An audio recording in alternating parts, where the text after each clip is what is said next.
Hello everyone, આજે આ વિડીયોમાં આપણે શીખીશું ચેપ્ટર 2 એટલે કે બહુપદીઓ એમ એક એક્ઝામ્પલ જેના શૂન્યના સરવાળા અને ગુણાકાર અનુક્રમે -3 અને 2 હોય તો દ્વિઘાત બહુપદી મેળવો.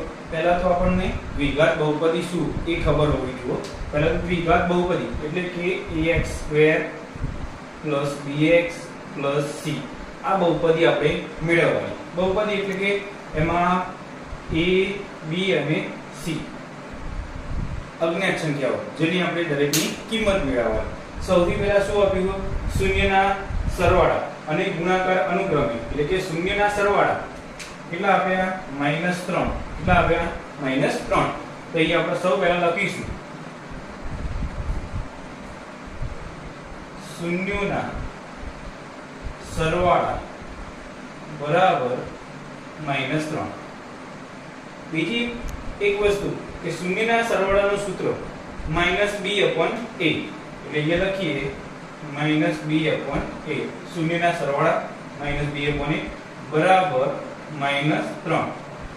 3 ના ભાગાકારમાં કઈ નથી એના માટે આપણે ખાલી સિમ્પલ રીતે 1 મૂકીએ.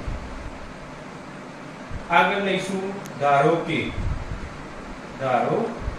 અને પાછળ લઈશું આપણે બરાબર k એટલે સીધી રીતે કિંમત થઈ જશે b ની 3k એટલે અહીંયા લખી દઈએ b બરાબર 3k એ જ રીતે a બરાબર 1k એટલે કે આપણે ડાયરેક્ટ શું લખશો a બરાબર k. બીજું જોઈએ આપણે એ પહેલા તો નિશાની જોઈશું આ માઈનસ અને આ માઈનસ બંને શું થઈ જશે પ્લસ એટલે b બરાબર કેટલા થઈ ગયા 3k. એ જ રીતે a બરાબર 1 થઈ જશે. કોની કિંમત મળી? b અને a. તો a ની કિંમત મળી ગઈ b ની. હવે કોની શોધવાની? c ની કિંમત શોધવાની. c ની કિંમત શોધવા માટે શૂન્યના ગુણાકાર એટલે એ લખીએ આપણે શૂન્યના ગુણાકાર બરાબર કેટલા આપ્યા આપણને રકમમાં? 2 આપ્યા તો એ લખી દઈએ 2. શૂન્યના ગુણાકારનું સૂત્ર થશે c/a. c એટલે અચળ પદ, a એટલે x² નો સહગુણક. c/a બરાબર 2.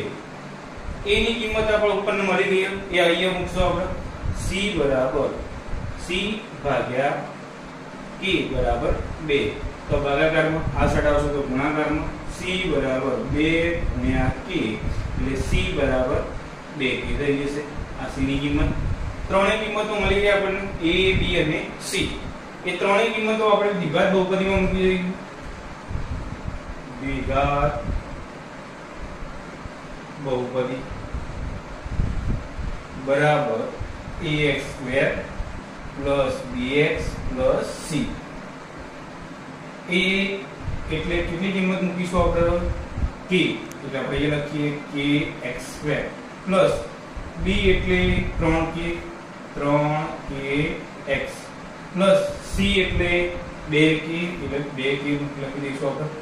દરેકમાં k કોમન નીકળી જશે એટલે આપણે k કોમન લઈ લો. x² પ્લસ 3x પ્લસ 2 આ થશે આપણો જવાબ. એટલે કે x² પ્લસ 3x પ્લસ 2 એ આપણી દ્વિઘાત બહુપદી. તો આ દાખલો આપણે શોર્ટમાં શીખવો હોય તો આપણે તમને બીજી રીત શીખવાડું જે આપણી બુકમાં પેજ નંબર 16 પર આપેલું છે. અહીંયા જો એની રીત થશે દ્વિઘાત બહુપદી.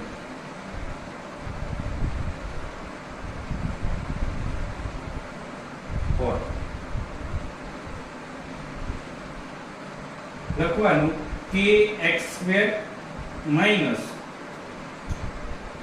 alpha plus beta kx plus alpha ગુણ્યા beta k. શું લખશો? kx² minus alpha plus beta કૌંસમાં ગુણ્યા kx plus alpha ગુણ્યા beta k. પહેલું તો kx કે તો આપણે અજ્ઞાત સંખ્યા આલ્ફા પ્લસ બીટા એ શું થાય? શૂન્યના સરવાળા.